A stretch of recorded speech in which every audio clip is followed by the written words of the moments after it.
There'll be no more shame. There'll be no more loss.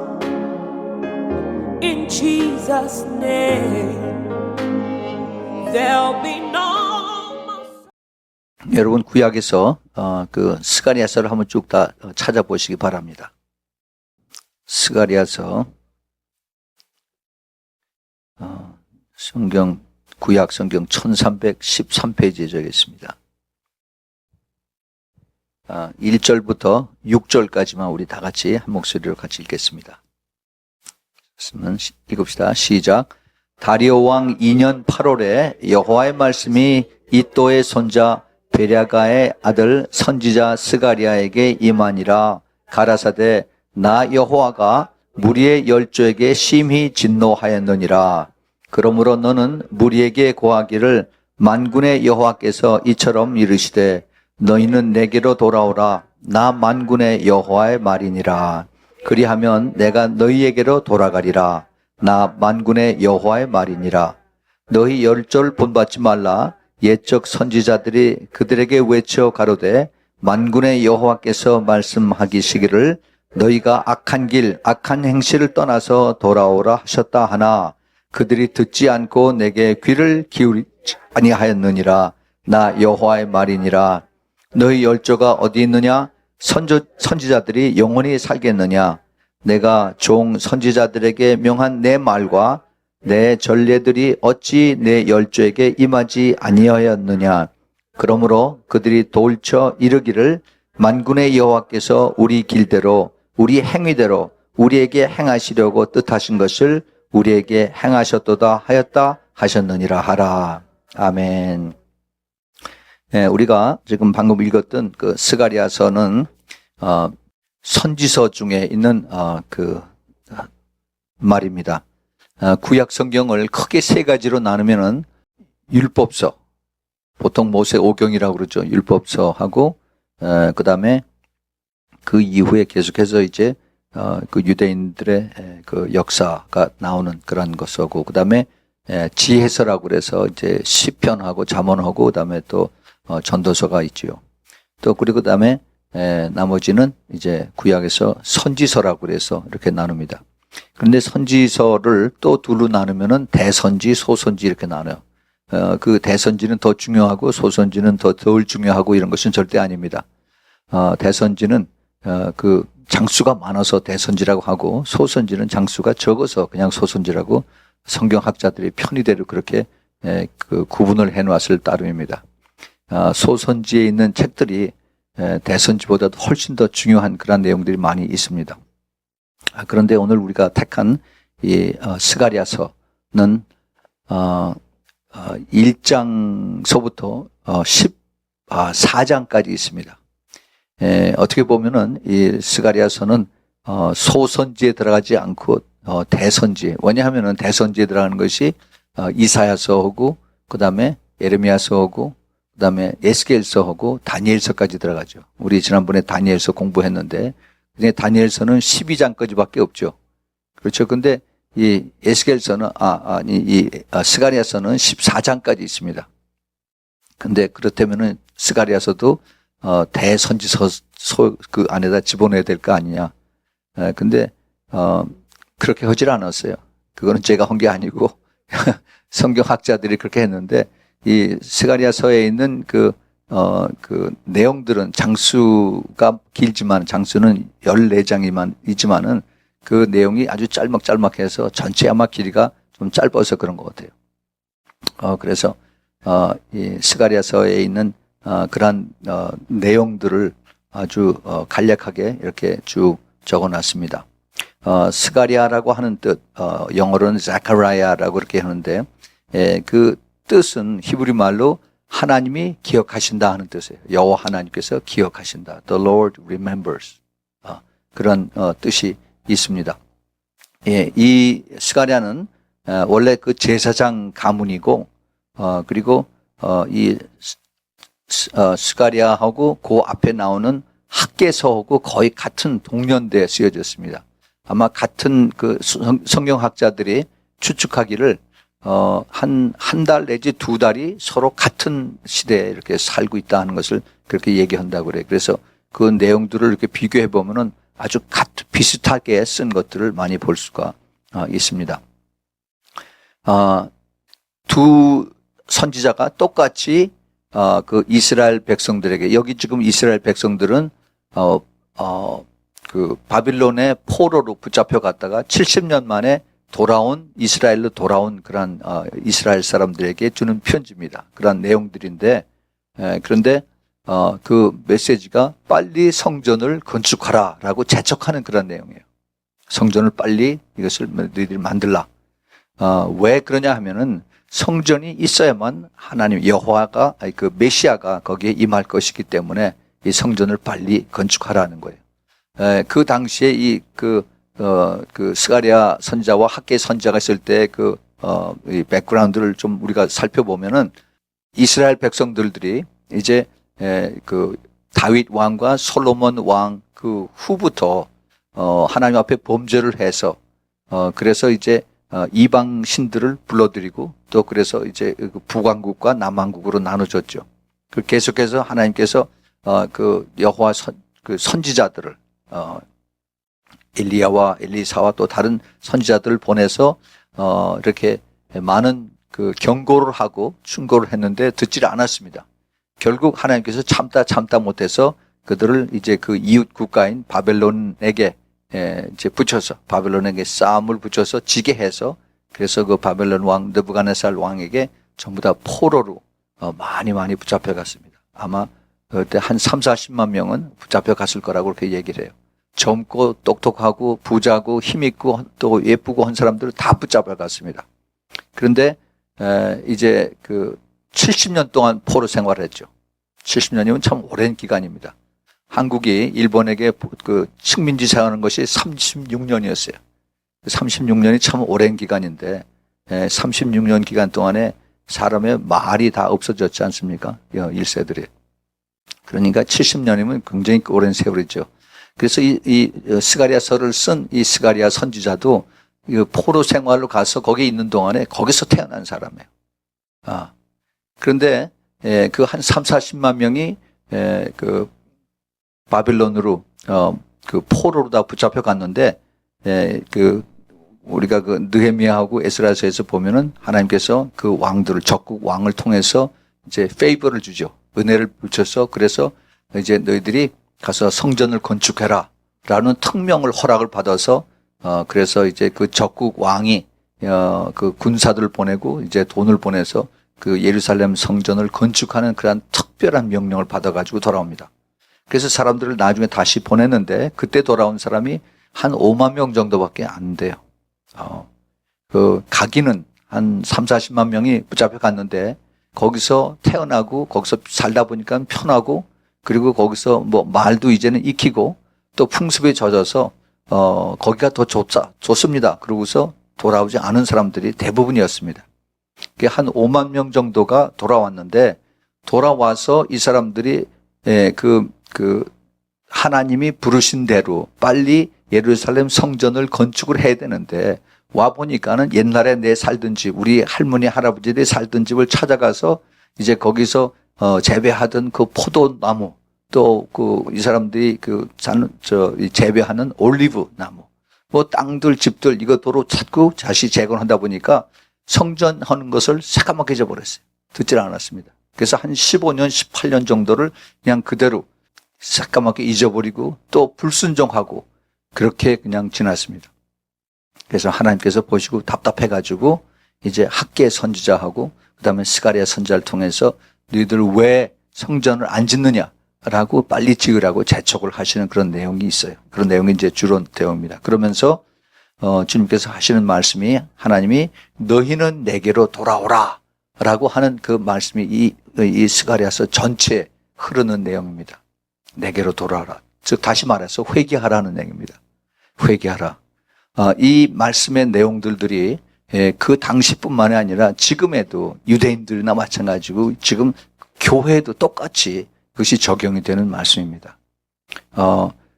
자기네들은 다 하나님의 택한 백성이라고 그래서 열심히 믿는 것 같은데, 그런데 사실은 말씀도 다 까먹고 그다음에 순종도 안 하고 그다음에 제사들도 안 지내고 그렇게 그대로 세속적으로 70년 동안을 이방 땅에서 이방 민족들하고 똑같이 살았으니까 자기네들 선조가 유일신이신 하나님을 섬겼다 하는 것이 먼 조상들의 가물가물한 그러한 옛날 얘기로만 들렸지 그게 피부에 닿는 것으로 나타나지는 않았습니다. 그래서 이들에게 하나님께서 이제 그 스가랴 선지자를 통해서 이제 말씀이 일어나는 거죠. 그래서 이 스가랴 선지자도 그렇고 그다음에 학개서도 그렇고 제일 처음에 시작이 만군의 여호와 하나님의 말씀이 임하니라서부터 시작이 됩니다. 그렇죠? 오늘 그 1장에서 보면은 1장 1절에 다리오 왕 2년 8월에 이렇게 시작이 됩니다. 여호와의 말씀이 이도의 손자 베레가의 아들 선지자 스가랴에게 임하니라. 그래서 하나님의 말씀이 이제 택한 선지자 스가랴에게 임한다서부터 시작이 됩니다. 근데 그게 언제냐 하면은 다리오 왕 2년 8월에 왜 이스라엘 왕을 기준으로 삼지 않고 왜 적국 왕 다리오 왕을 이걸 해수의 기준으로 삼았느냐? 오래간만에 그러니까 70년 만에 해방이 돼서 돌아왔는데 이스라엘에 왕이 없지 않습니까? 돌아오긴 했어도 그러니까 그 기준을 삼아야 되는데 그것을 자기네들이 있었던 그 메데 파사의 적 왕국 다리오 왕 2년 8월 이것을 이제 삼았습니다. 그것이 나중에 BC로 따지면은 그것이 BC 520년 10월서부터 11월 그 사이에 이것이 해당이 된다고 그럽니다. 그 학개서 1장 1절에도 보면은 그 앞에 나오는 선지서인데 학개서 1장 1절에 역시 그 예언을 다리오 왕 2년 6월 첫날이라고 그렇게 써 있어요. 그것은 같은 다리오 왕 2년이니까 BC 520년 그게 8월 날짜 계산을 보면 8월 29일이라고 그렇게 성경학자들이 얘기를 합니다. 그래서 이제 이 이스라엘 백성들이 자기네들의 사는 곳에 이제 빨리 정착해서 그래서 우리 집이 옛날 우리 조상이 살던 것을 다시 땅을 회복을 해서 집을 다시 짓고 그러고 살아야 될 텐데 하고 이렇게 했던 것인데 하나님은 그게 아니라 너희들 집이 먼저가 아니라 나의 집을 먼저 지어야 된다 하는 것을 그 우선순위를 새롭게 가르쳐 주십니다. 우선 나의 집이 먼저 서야만 너희들이 그 외부의 세력서부터 또 그리고 내가 너에게 축복을 주어서 농사를 짓는데 하늘에서 때를 따라서 비를 내리고 또 그다음에 그 햇빛과 그리고 온도를 적절히 주어서 그래서 내가 너희를 축복해야만 잘 살지 그렇지 않으면은 너희들이 먼저 너희 집들부터 하면은 그러면 여기 다시 돌아와도 옛날처럼 하나님의 축복을 받지 못한다 하는 것을 가르쳐 주는 거죠. 근데 이 스가랴 선지자가 자기가 살고 있었던 그 동안에 매우 힘든 생활을 했습니다. 스가랴 선지자가 나중에 죽을 때 돌에 맞아서 죽었어요. 하나님의 그 충성된 그런 종들은 항상 언제나 핍박을 받게끔 되어 있어요. 돌에 맞아 죽었는데 예수님께서 그 말씀을 하셨어요. 우리가 한번 찾아봅시다. 마태복음 23장 35절에 보면은요. 35절. 그러므로 의인 아벨의 피로부터 성전과 제단 사이에서 너희가 죽인 바라기아의 아들 사가랴의 피까지 땅 위에 흘린 의로운 피가 다 너희에게 돌아가리라. 이렇게 되어 있습니다. 여기 바라기아의 아들 사가랴라고 그랬죠. 아까 우리가 읽었을 때 그 1장 1절이 스가랴의 이도의 손자 베레가의 아들 선지자 스가랴라고 그랬습니다. 그래서 이 스가랴가 땅에서 의로운 피를 흘렸다라고 이렇게 했어요. 근데 어떻게 의로운 피를 흘렸느냐? 그 역대하 24장 그 구약 성경에 그 히스토리를 적은 역대하 24장 20절 21절에 보면은 어떻게 죽었는지가 나옵니다. 거기 보면은 이에 하나님의 신이 제사장 여호야다의 아들 스가랴를 시키심에 저가 백성 앞에 높이 서서 저희에게 이르되 여호와께서 말씀하시기를 너희가 어찌하여 여호와의 명령을 거역하여 스스로 형통치 못하게 하느냐 하셨나니 너희가 여호와를 버린 거로 여호와께서도 너를 버리셨느니라 하나 무리가 함께 꾀하고 왕의 명을 쫓아 여호와의 전 뜰 안에서 돌로 쳐 죽였더라 그랬어요. 예.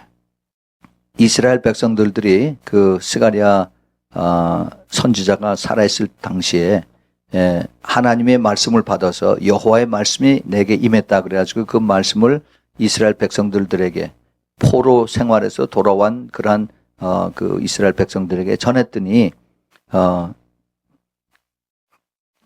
그랬더니 화가 나서 그 여호와의 전 뜰 안에서 돌로 쳐서 죽었다 그랬습니다.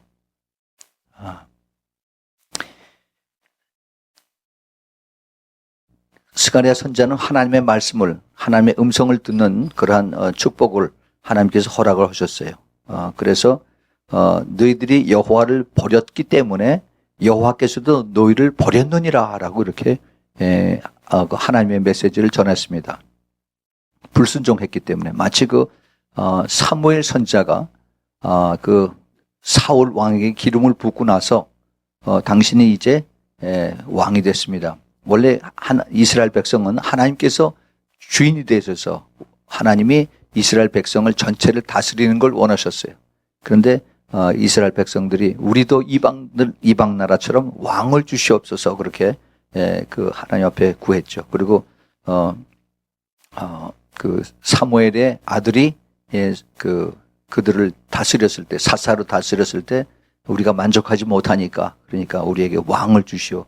그래서 이제 사무엘 선지자가 기도를 했더니 하나님께서 내가 걱정할 것이 아니라 이 이스라엘 백성들이 악해서 그러니까 그들 소원을 들어주라. 그래서 이제 왕의 제도를 가르쳐주고 그 다음에 하나님께서 그들을 이제 뽑은 자 중에서 가장 적은 그 종족들 베냐민 족속 중에서 그래서 작은 자 사울을 뽑아서 그에게 기름 부어서 왕을 삼았습니다.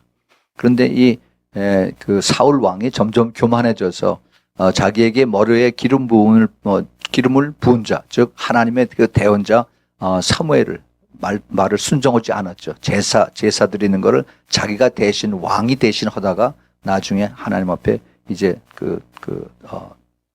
진노를 당해서 사무엘도 똑같이 여기 한 얘기하고 똑같이 합니다.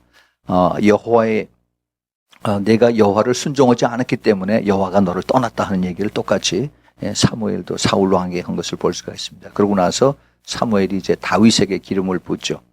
여기서도 이제 스가랴 선지자가 이스라엘 백성들에게 너희들이 불순종했기 때문에 여호와가 너희를 떠난다 그런 얘기를 하니까 듣기 싫거든요. 그래서 화가 나서 이제 돌로 스가랴 선지자를 때려서 죽였습니다.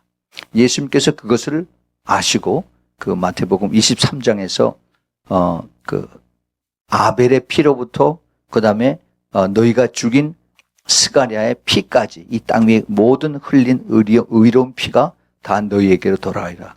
이것이 그 당시에 그 종교 지도자들 바리새인이고 그다음에 서기관들 그들에게 예수님께서 말씀하신 아주 무서운 말씀이었습니다. 그 예수님의 말씀이 지금까지 이게 다 내려오지 않습니까? 그래서 이 스가랴는 의로운 그 하나님의 의롭다 그 칭함을 받고 그리고 그 선지자로서 돌에 맞아 죽은 그러한 모습을 볼 수가 있어요. 자, 그런데 이 스가랴서를 전체를 한번 쭉 이렇게 그 14장까지 되는 것을 우리가 그 흐름의 내용을서 이렇게 끊어 보면은 그 1장 1절부터 6절까지 우리가 읽었던 그 6절까지가 그 중요한 하나님의 부르심입니다. 내게로 돌아오라. 즉 다시 말해서 회개하라 하는 그러한 주님의 그 음성입니다. 이것은 하나님께서 직접 그들에게 하신 말씀이에요. 여호와의 말씀이라고 하는 것이 조금 이따 우리가 다시 이것을 찾아보겠지만은 만군의 여호와의 말씀 이것이 계속해서 자꾸 나옵니다. 그래서 굉장히 중요하고 강조하는 것을 그 내용을 우리가 볼 수가 있어요. 그래서 내게로 돌아오라, 회개하라 하는 내용이 그 1장 1절서부터 6절까지 말씀이고, 그 다음에 1장 7절서부터 그 다음에 6장 15절까지에 하나님이 스가랴 선지자에게 환상을 보여주십니다. 환상. 말씀이 임하고 그 다음에 또 환상이 임하는 겁니다. 그래서 이 환상 중에서 서로 대답을 하는 그런 내용이에요. 선지자에게 내가 이것을 무엇을 보느냐, 그 다음에 내가 이것을 봅니다. 그래서 또 그 다음에 이제 이것이 쭉 대화가 되는 그런 내용들이 쭉 나오죠. 8가지의 환상이 나옵니다. 그 환상은 특별히 마지막 때 굉장히 중요한 내용을 우리에게 가르쳐 주고 있습니다. 다니엘서도 우리가 공부할 때 하나님은 다니엘을 통해서 계속 꿈과 환상으로 이것을 우리에게 가르쳐 줬어요. 특별히 그 마지막 때 되어질 그런 일들을 적그리스도나 또 그리고 이제 그 각 국가들이 생겨나는 그런 모습들을 짐승의 모습으로 해서 이것을 환상으로 꿈으로 보여준 것을 우리가 배웠습니다. 그런데 마찬가지로 스가랴서도 8가지의 환상을 하나님께서 스가랴 선지자에게 이것을 보여주시고 그 다음에 그것을 기록하게 하셨습니다. 그 다음에 7장서부터 8장, 7장 1절부터 8장 24절까지에는 4가지의 메시지를 따로따로 이렇게 해서 구분해서 하나님이 이 스가랴 선지자에게 가르쳐 주십니다. 말씀해 주세요. 그리고 이제 9장서부터 14장 제일 끝에까지는 앞으로 장래될 일들, 앞으로 일어날 일들, 이러한 것을 이제 그 하나님께서 스가랴 선지자에게 네가 받아 쓰라 하면서 쭉 다 쓴 내용들을 볼 수가 있어요. 근데 특별히 이제 마지막 때 엄청나게 많은 고난들이 소위 그 야곱의 환란이라고 하는 이런 것들로 같이 연결이 돼서 특별히 이 스가랴서는 그 다니엘서와 에스겔서와 그다음에 요한계시록하고 아주 같이 이렇게 연결돼서 가는 것을 우리가 볼 수가 있습니다. 우리가 앞으로 공부할 때 이걸 하나하나 찾아서 공부하겠지만은 그래서 아주 중요한 이러한 것으로 우리가 배우고 또 깨달을 수가 있습니다.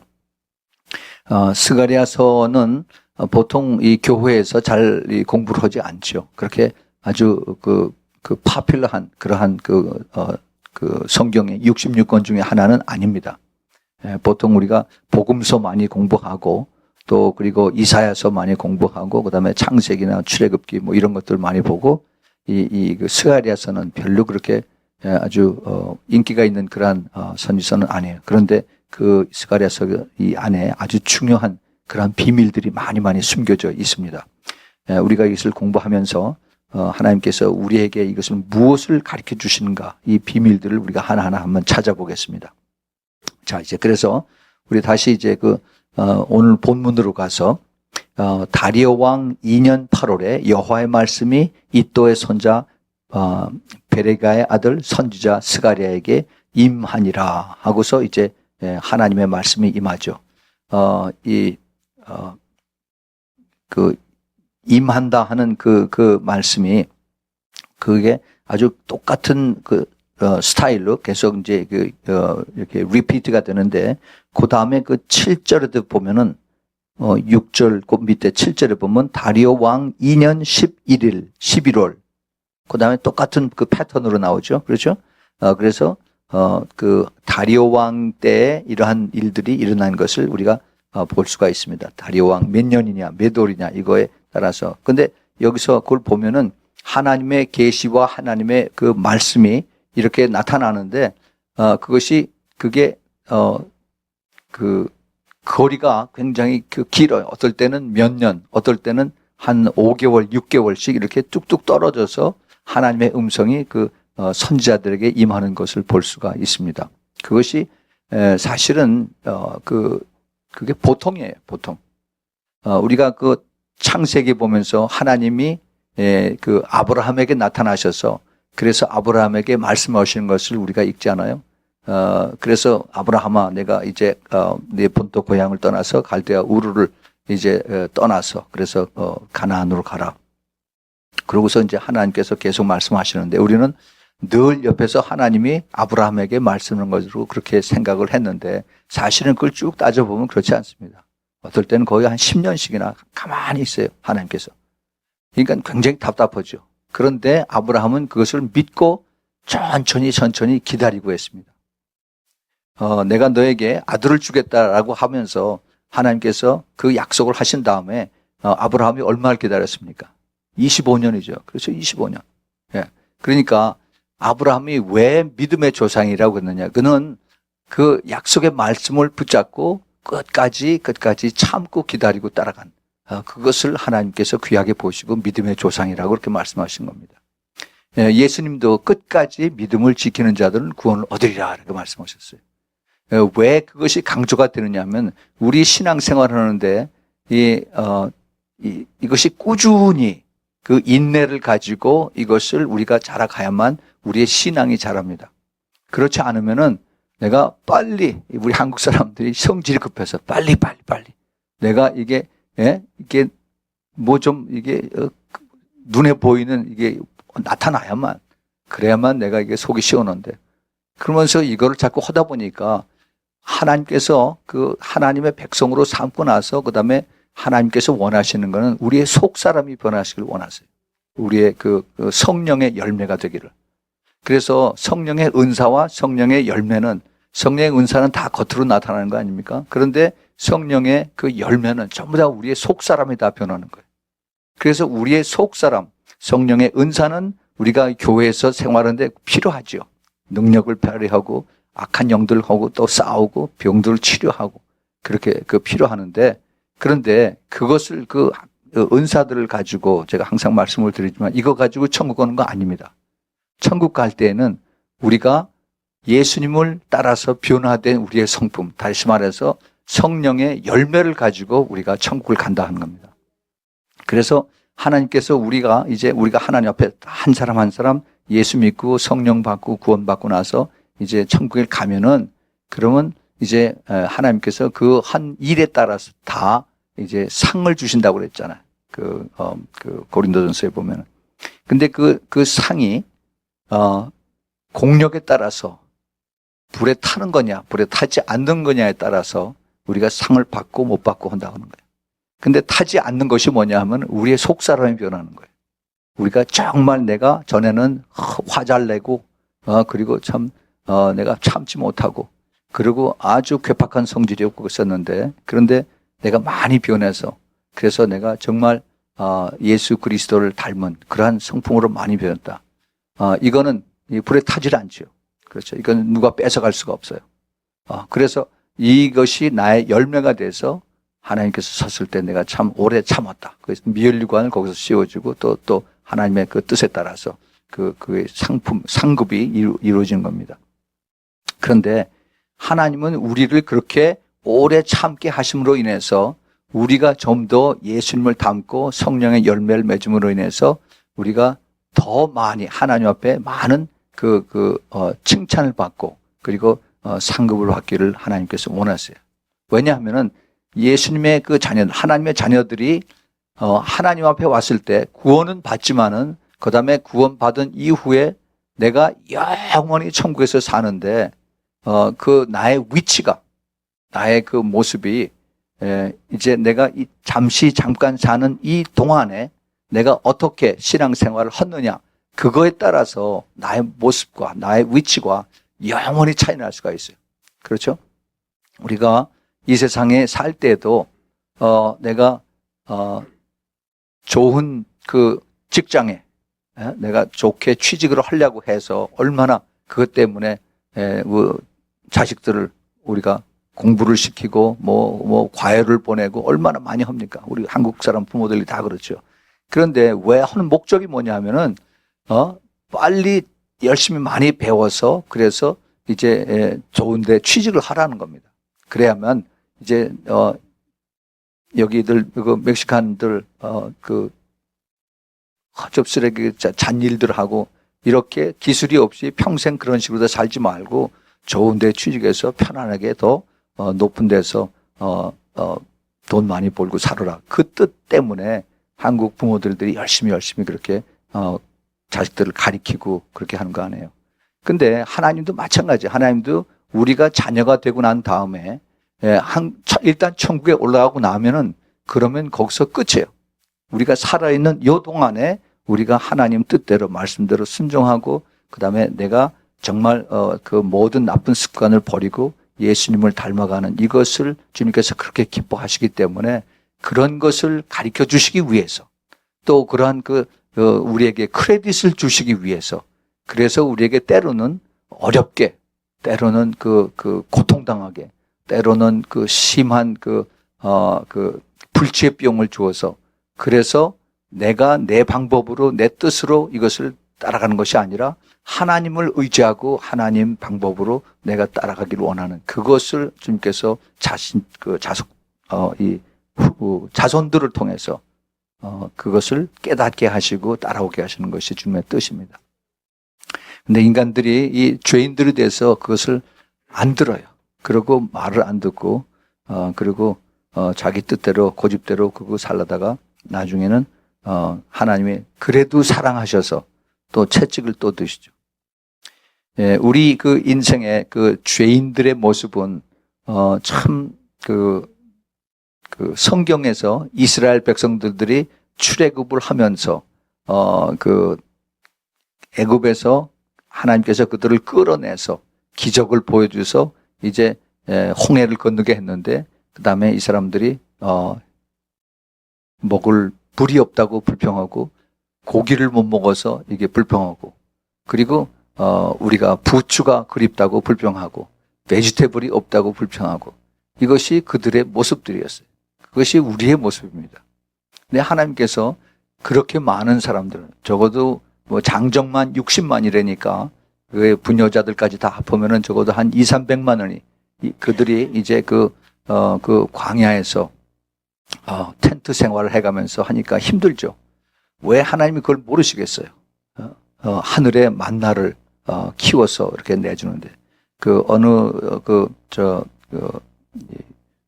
미국의 부식 담당하는 어느 이 군인이 만약 300만 명이 광야에서 하루 먹을 식량을 계산을 했더니 어마어마하더라고요. 열차로 이 식량을 한 20개 그거를 꽉 채우는 걸 그게 있어야 되고 물이 얼마나 있어야 되면 갤런수로 몇 밀리언 갤런이 있어야 되고 하여튼 어마어마하게 그걸 많은 그것이 미니멈 자기가 전시에 군대에게 이것을 줄 수 있는 미니멈 이 식량이고 물인데 그것을 유대인들이 하나님께서 매일매일 하늘에서 만나를 주시고 그다음에 이제 돌을 쳐서 거기서 물이 엄청나게 흐르게 한 겁니다. 하나님이 그렇게 자기 백성들을 키우고 먹이시고 그리고 돌보셨는데 그런데도 불평을 한 것이 이스라엘 백성들이에요. 예. 그것이 그냥 그때 옛날 사람들의 얘기가 아니라 우리 보고서 배우라고 하는 것입니다. 그들도 그런 실패하지 말고 그렇게 불평불만하다가 하나님 그들을 치셨잖아요. 자기네 뜻대로 우리 옛날 눈에 보이는 하나님으로 도로 가자 그래가지고 이제 모세가 호렙산에 올라간 그 틈에 아론을 시켜서 그래서 금 있는 거 가지고 도로 와라 그래서 그거를 금송아지 만들어서 춤추고 먹다가 그다음에 저게 혼났죠. 이러한 그 모습들이 우리가 조금만 해이해지고 편해지면은 하나님께서 원하시는 가장 좋은 방법으로 우리를 인도하시기 위해서 우리에게 하나님 말씀을 주셨는데 그런데 이것을 벗어나서 세상의 방법대로 그다음에 내 뜻대로 살고자 하고서 이렇게 해서 죄를 짓게 하는 것이 사탄이 뒤에서 살살살살 꼬이는 겁니다. 그래서 우리가 이러한 그 영적인 원리를 잘 깨달아서 그래서 우리가 하나님은 우리에게 가장 좋으신 것을 주기를 원하시는 하나님이다. 그래서 우리가 하나님을 좋으신 하나님이다라고 우리가 찬양하죠. 그렇죠? God is good. 근데 우리가 기분 좋을 때만 하나님이 좋은 것이 아니라 하나님은 항상 좋다 하는 겁니다. 항상 선하신 분이에요. 비록 내가 가장 고난이 있고 힘들고 어렵다 하더라도 욥처럼 됐다 하더라도 하나님은 선하신 하나님이다 하는 그 고백이 나와야 돼요. 그래서 욥은 비록 나를 죽이신다 할지라도 내가 하나님을 사랑하고 순종하겠습니다 하는 그런 내용을 쓴 것을 우리가 공부할 수가 있습니다. 자, 그래서 이제 다리오 왕 2년 8월에 하나님의 말씀이 여호와 선지자에게 임하셔서 스가랴 선지자에게 임해서 그래서 이제 말씀이 들어옵니다. 그런데 지금 여기에 대한 주 말씀은 성전을 빨리 지으라 한 내용인데 나중에 결국 그 성전이 제2의 성전 솔로몬 성전 말고 그 후에 두 번째 성전이 BC 515년경에 그러니까 이 말씀 떨어지고 나서 한 5년쯤 후에 이것이 완성된 것을 우리가 볼 수가 있습니다. 에스라서 6장 14절 15절에 거기 그런 내용이 나옵니다. 이것은 나중에 찾기로 하고 그 다음에 거기 2절 봅시다. 나 여호와가 우리의 열조에게 심히 진노하였느니라. 하나님께서 스가랴의 선지자들에게 그러니까 스가랴의 조상들에게 아주 화가 났었다 하는 그 말씀을 이제 스가랴 선지자가 받습니다. 심히 진노하였느니라. 그 과거의 역사를 하나님께서 말씀하고 계십니다.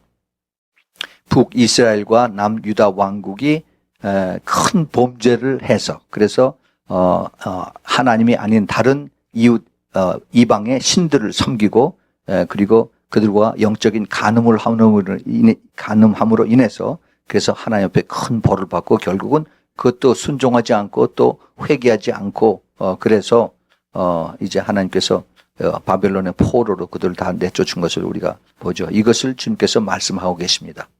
나 여호와가 무리의 열조에게 심히 진노하였느니라. 그러므로 너는 무리에게 고하기를 만군의 여호와께서 이처럼 이르시되 너희는 내게로 돌아오라. 나 만군의 여호와의 말이니라. 그리하면 내가 너희에게로 돌아가리라. 나 만군의 여호와의 말이니라. 자, 여기 만군의 여호와의 말씀이 몇 번이 나옵니까? 3번이죠. 여호와의 말이라. 즉 하나님의 말이 여기 아주 가장 주된 그 메시지로 나오고 있습니다. 만군의 여호와의 말. 근데 그 메시지가 만군의 여호와 말씀이 뭐라고 하느냐면은 너희는 내게로 돌아오라 하는 겁니다. 방황하지 말고 불순종하지 말고 죄 짓지 말고 빨리 회개하고 돌아오라 하는 거죠. 예수님께서 그것을 가장 잘 표현하신 것이 누가복음 15장에 있는 바로 그 탕자의 비유입니다. 탕자, 잃어버린 탕자, 집을 나간 탕자. 집에서 잘 살다가 불순종해서 그다음에 돈 좀 주시오 해가지고 가지고 나갔죠. 그다음에 다 탕진하죠. 그런데 그 자식을 사랑하셔서 언제 오나 그 기다리신 것이 바로 하나님의 마음이었습니다. 그래서 내게로 돌아오라. 그 하나님의 마음, 이것은 구약이나 신약이나 아마 같아요. 똑같은 하나님이니까. 내게로 돌아오라. 그러면은 내가 너에게로 돌아가리라. 이 말씀을 신약에서 야고보 사도가 똑같이 얘기를 합니다. 야고보서 4장 8절에 하나님을 가까이 하라. 그리하면 너희를 가까이 하시리라. 그랬죠. 먼저 너희들이 하나님을 가까이 하라 하는 겁니다. 하나님께로 돌아오라 하는 얘기예요. 그러면은 내가 너희를 가까이 하시리라. 죄인들아 손을 깨끗이 하라. 두 마음을 품은 자들아 마음을 성결케 하라. 사도 야고보가 하시는 말씀입니다. Return to me and I will return to you. 아까도 말씀을 드렸지만 이 사람들은 해방이 돼서 정말 우리의 고국으로 돌아간다라고 해서 그래서 이스라엘로 예루살렘으로 돌아와서 그래서 하나님이 성전을 지으라고 하는 그 미션을 다 까먹고 그리고 자기네들이 농사 짓고 그 사는데 그 터전을 만드는 데만 바빴습니다. 그 당시 상황을 생각을 해보면은 70년 동안을 이스라엘 땅을 다 버려뒀기 때문에 땅이 황폐가 됐죠. 그래서 농사도 잘 안 됐습니다. 잘 지어지지도 않고 그래서 광야가 된 그런 상태였어요. 그리고 그동안 그 외국 땅에서 그렇게 살았기 때문에 이스라엘 땅에서 짓던 그 농사법도 다 사실은 잊어버렸습니다. 경험도 없어지고 옛날에 짓던 그 1세들은 다 죽고 이제 새로운 1.5세, 2세들이 그 중에서 몇 명이 돌아왔기 때문에 이들은 이스라엘의 그 농사에 대해서 경험도 없는 사람들이었어요. 그래서 참 일하기가 그러한 힘든 상태였었죠. 그리고 가지고 있는 돈도 없었고 또 그리고 밑에 사람들을 쓸 수 있는 그러한 그 종들도 없었습니다. 그 내용들이 그 앞에 나오는 그 학개서 1장 6절에 똑같이 그 오버랩이 되는 것을 볼 수가 있어요. 거기 보면은 학개서 1장 6절에 너희가 많이 뿌릴지라도 수입이 적으며 먹을지라도 배부르지 못하며 마실지라도 흡족하지 못하며 입어도 따뜻하지 못하며 일꾼이 삭을 받아도 그것을 구멍 뚫어진 전대에 넣음이 되리라. 똑같은 내용이죠. 그렇죠? 그래서 이 이스라엘 사람들이 이 하나님의 말씀을 순종하지 않고 저희들 방법대로 그렇게 15년 내지 18년 동안을 그런 식으로 살았어요. 근데 이 얘기를 하나님 말씀을 안 듣고 그뿐만이 아니라 기근이 있고 또 흉년들이 또 따라왔습니다. 불순종하면 하나님께서 반드시 그렇게 하죠. 그 같은 학개서 1장 10절 11절에 보면은 그러므로 너희로 인하여 하늘은 이슬을 그쳤고 땅은 산물을 그쳤으며 내가 한재를 불러서 이 땅에 산의 곡물에 새 포도주에 기름의 땅의 모든 소산의 사람에게 육축에게 손으로 수고하는 모든 일에게 임하게 하느니라. 하나님의 뜻에 순종하지 않으면 하나님께서 다 막아버린다 하는 얘기입니다. 그런 가운데에서도 자기네들이 어떻게 해보려고 인간의 방법을 동원해서 그렇게 했는데 이것이 안 됐다는 거죠. 근데 그뿐만이 아니라 또 다른 악재가 또 납칩니다. 그것이 또 이웃 부족들을 통해서 그래서 공격을 하게 합니다. 비즈니스도 신통지 않은데 또 이웃에서 계속 공격을 해옵니다. 그것이 에스라서 4장 1절부터 5절에 있죠. 근데 하나님께서 이렇게 자꾸 악하게 좀 힘들게 살게 하는 것은 빨리 포기를 하고 나에게로 돌아와서 회개하고 그다음에 내 뜻대로 내 방법대로 살으라 할 것을 가르쳐 주시는 거예요. 말씀해 주시는데 그걸 깨닫지 못합니다. 지금도 하나님께서 우리 그 하나님의 사람들 크리스천들에게 우리가 하는 그러한 길에서 하나님께서 보시기에 원치 않으시면은 자연 환경을 통해서 우리에게 가르쳐 주세요. 그쪽으로 가지 말고 그리고 나한테 다시 기도하고 따라와라. 이것을 가르쳐 주죠. 근데 우리 인간들은 아니다. 이건 내 아이디어니까 내가 해야 된다라고 해서 계속 고집하다가 나중엔 다 잃어버리고 그리고 빈털터리가 되고 나서 그 다음에 두 손 들고 그 다음에 할렐루야 나를 좀 살려주세요 하고 그러고 인간들이 돌아옵니다. 이것이 죄인들의 습성이에요. 그래서 그 에스라서 4장 1절에서 5절에부터 보면은 유다와 베냐민의 대적이 사로잡혀갔던 자의 자손이 이스라엘 하나님 여호와를 위하여 전을 건축한다 함을 듣고 이제 그 이스라엘 백성들이 돌아와서 이제 그 성전을 건축합니다. 마지못해서 성전을 건축해요. 그랬을 때 스룹바벨과 족장들에게 나와 가로되 우리로 너희와 함께 건축하게 하라. 우리도 너희와 같이 너희 하나님을 구하노라. 아수르 왕 에살 핫돈이 우리를 이리로 오게 한 날부터 우리가 하나님께 제사를 드리노라. 그랬더니 스룹바벨과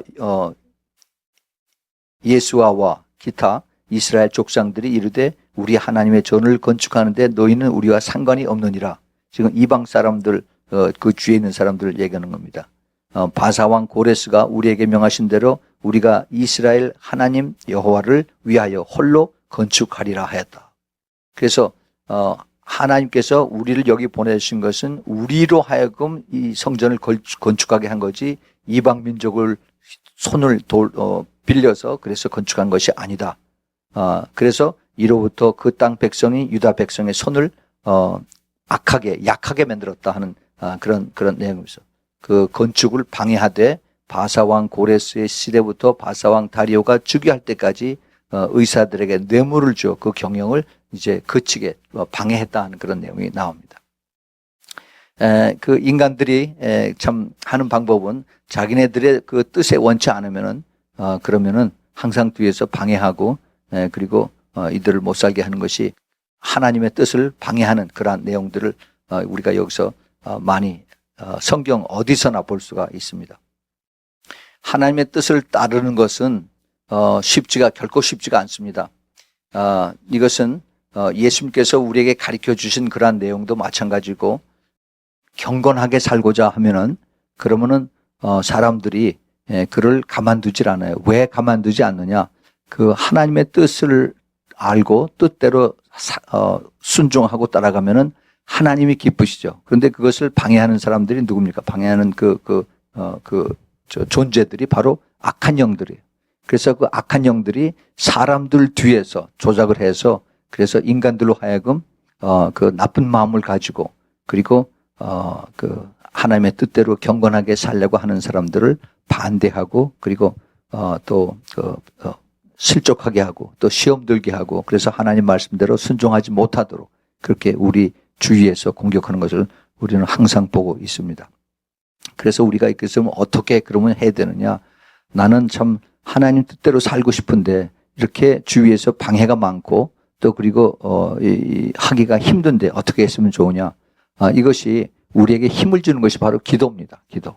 예, 그래서 우리가 내 힘을 가지고 하는 것이 아니라, 내 힘대로 하면은 그게 작심삼일에 며칠 가지 못하고, 그리고 그냥 포기하고, 내가 하려고 그러다가 결국은 나는 포기를 하고, 우리가 하나님의 도움을 받아야만, 성령님의 역사하심이 있어야만 우리가 그것도 말씀대로 순종하고 따라갈 수가 있습니다.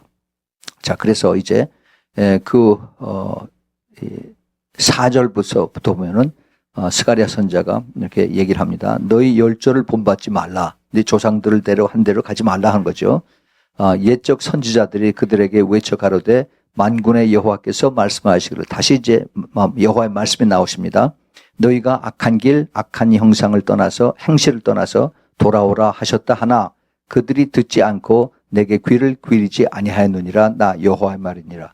이게 무슨 얘기냐 하면은 이스라엘 백성들이 지금 스가랴의 조상들이죠.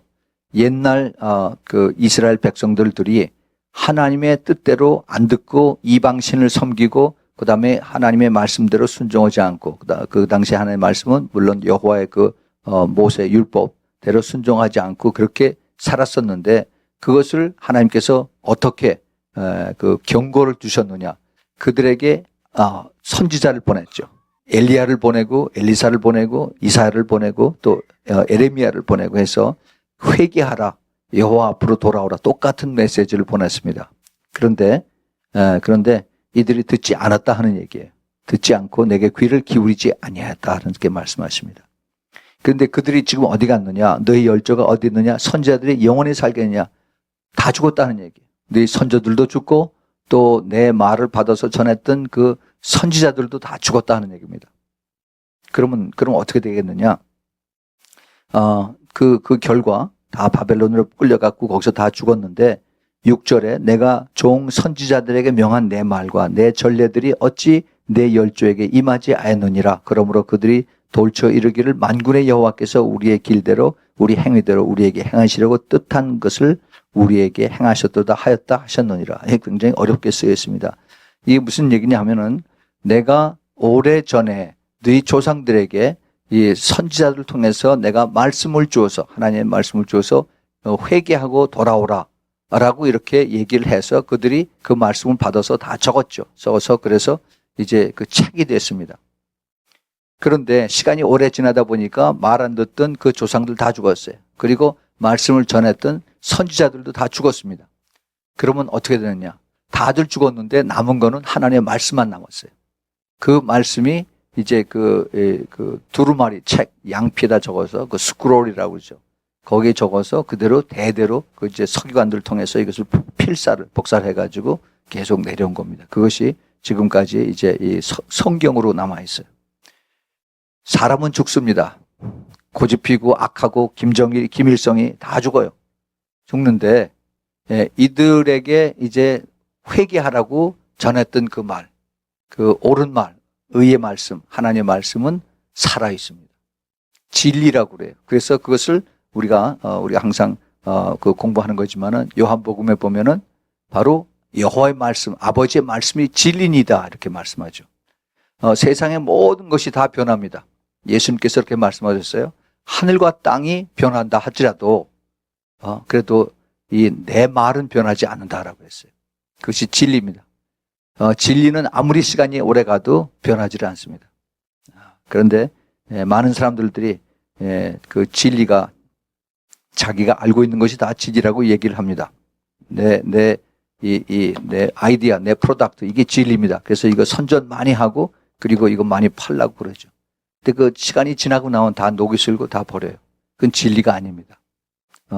진리는 우리 인간도 진리가 아니고, 또 집들도, 자동차도, 빌딩도 진리가 아닙니다. 이게 시간이 몇백 년 지나고 나면 다 없어지게끔 되어 있어요.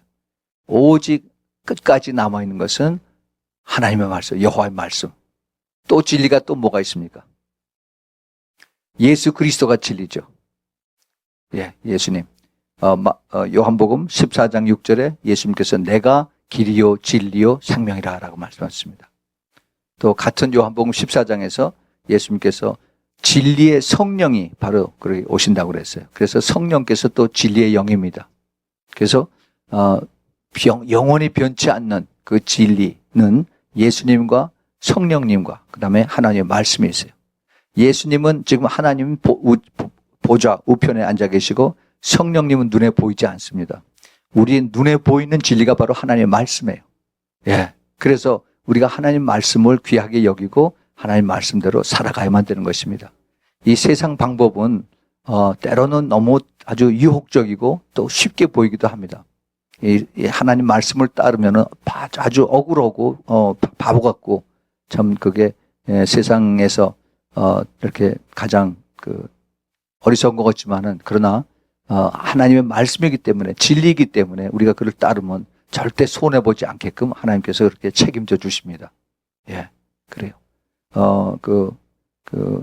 유대인들이 왜 잘 사는지 그거를 우리가 그 원리를 알아야 됩니다. 유대인들이 가장 수가 적지만 미국도 지금 전체 인구의 5% 6%밖에 안 되지만 미국 경제 거의 한 70% 80%가 유대인들 손에서 다 움직이고 있어요.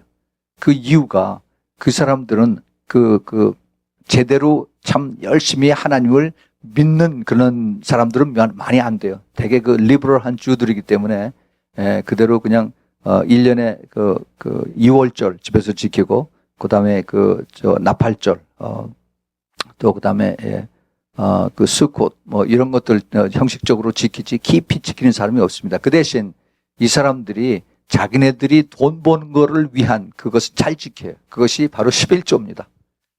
11조를 이 사람들이 열심히 지키고 또 그리고 이스라엘이 어려울 때 돈도 많이 이 사람들 내요. 그래서 랍비들이 레위기하고 그다음에 신명기하고 민수기에서 하나님의 뜻대로 무슨 절기 때 그때 내는 계산하는 것을 다 해봤더니 거의 한 23%를 하나님 앞에 드리는 것이 정상적인 유대인들의 하나님 앞에 드리는 오퍼링이라고 얘기를 합니다. 그래서 유대인들 특별한 일이 있으면은 텔레비전 스테이션을 하나 그걸 전세를 내 가지고 그다음에 유대인들에게 모금 행사를 하죠. 그러면 어마어마하게 돈이 거칩니다. 이스라엘을 위해서 자기네들은 돈을 아끼질 않아요. 그런 것을 보면은 하나님께서 그런 축복을 그것을 할 때 하나님은 그들을 계속해서 말씀의 약속 때문에 계속해서 축복을 해 주신 것입니다. 우리가 그런 원리를 알면은 머리 잘 쓴다고 얕게 쓰는 것이 그래서 돈 버는 것이 아니라 하나님 말씀 순종하는 것이 하나님의 축복해 주심으로 해요. 우리가 그런 거 경험 많이 합니다. 우리가 내 방법대로 열심히 세이브를 해서 돈 많이 모아가지고 있으면은 생각지 않게 돈 쓸 일이 나와 저게 터집니다. 그래서 에머전시로 해서 그냥 돈 다 나가고 세이브 되는 게 없습니다. 하나님께서 보호해 주시는 거, 하나님께서 우리를 가장 확실하게 해 주시는 것은 우리가 하나님 앞에 드리고 남은 것을 우리가 잘 관리를 해서 할 때 하나님 밑을 꽉 잡아주세요. 그것이 말라기서 3장에 있는 말씀입니다. 그러면은 밑에가 새질 않아요. 안전합니다. 그것이 하나님의 방법이에요. 그리고 또 불쌍한 사람 도와주고 그리고 또 하나님의 원하는 뜻에 같이 참가하고 그러면은 우리는 생각하기에 손해보는 것 같은데 하나님은 엉뚱당치 않은 데서 우리에게 큰 이익을 주시는 것입니다. 그게 하나님의 방법이에요. 우리는 그래서 참 신앙생활 하더라도 아주 슬기롭게 현명하게 우리가 신앙생활을 해야 되는 겁니다. 이거는 그 성경의 잠언에 보면은 그거는 하나님 앞에 하나님이 우리에게 빚을 지게 하는 거라고 그랬어요. 그러니까 우리가 절대 우리가 손해보는 거 아닙니다. 자, 그래서 이제 그 불순종한 이스라엘 조상들이 또 말 안 듣고 그리고 제사 안 지내고 그다음에 하나님 앞에 드릴 거 드지도 않고 그랬는데 이 사람들이 다 죽었어요. 또 이것을 전했던 선지자들 다 죽었습니다. 그러나 그 전했던 내용들의 그 하나님의 말씀들은 그대로 계속해서 살아있는 것입니다. 지금 우리가 그것을 사용하고 듣고 또 깨닫는 거죠. 우리 하나님은 우리를 사랑하시기 때문에 가장 좋은 것으로 우리에게 이제 우리를 축복을 해주시고 또 우리에게 이것을 깨닫게 해주시기를 원하십니다. 그것이 성령께서 하신 일이에요. 성령이 우리를 이것을 가르쳐 주시고 깨닫게 해주시고 그리고 우리에게 힘을 주셔서 믿음을 주셔서 이것을 따라올 수 있도록 성령님 우리를 도와주시는 겁니다. 우리 지금 이 시대에 살고 있는 이 시대는 혼탁하고 아주 영적으로 굉장히 미혹의 영이 강하고 그리고 우리가 참 어떤 것이 진짜고 어떤 것이 가짜고 이것을 분별하기 힘든 그러한 세대에 살고 있습니다. 가장 확실한 것은 하나님의 말씀이고 가장 확실한 것은 우리가 거기서 순종하고 따라가면 우리가 절대 손해볼 것 없다 하는 것입니다. 그런데 이 사탄들이 교회 안에 들어와서 교회가 세상과 타협하도록 자꾸 그렇게 만들어요. 그래서 교회 안에서 장사도 하게 하고 또 교회 안에서 말씀을 자꾸 이것을 타협하게 해서 그래서 우리가 살기 힘든데 하나님이 다 이해하시지라고 그렇게 얘기하면서 오히려 말씀을 가리키는 자들이 잘못 가리키는 그런 실수를 많이 범하는 것을 볼 수가 있습니다. 우리는 하나님이 우리 눈에 안 보여도 분명히 하나님께서 우리를 보고 계시는 것을 우리가 알아야 됩니다. 요한계시록의 그 2장 3장의 7교회에 예수님께서 하신 말씀이 예수님께서 내가 내 행위를 알고 있다라고 말씀하십니다. 그러니까 우리의 하는 일을 하나님께서 다 보고 계세요. 우리 행위뿐만이 아니라 우리를 지으신 분이 우리 마음 생각까지 다 알고 계신다라고 했어요. 예수님께서. 그런데 우리가 정말 눈에 보이지 않는다라고 해서 우리 주인이 내 뒤에 없다라고 해서 내가 설술 땡땡이 치고 그리고 내가 순종하지 않고 시간 적당히 떼고 그렇게 하면은 그거를 누가 보고 있습니까? 하나님이 보고 계시다라는 겁니다. 내가 비즈니스를 해도 내 밑에 있는 종업원이 말 안 들으면 내가 참 화가 나고 그러는데 우리 하나님은 우리 그 인간들이 그렇게 말 안 듣고 그러는데 오래오래 참고 보고 계세요. 그러다가 자꾸 딴 데로 가고 그러면은 한번 회차로다 치시죠.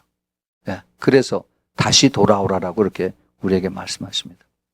여러분 뉴스 보셨죠? 예, 한국에서 총선거, 국회의원 총선거, 그게 끝나고,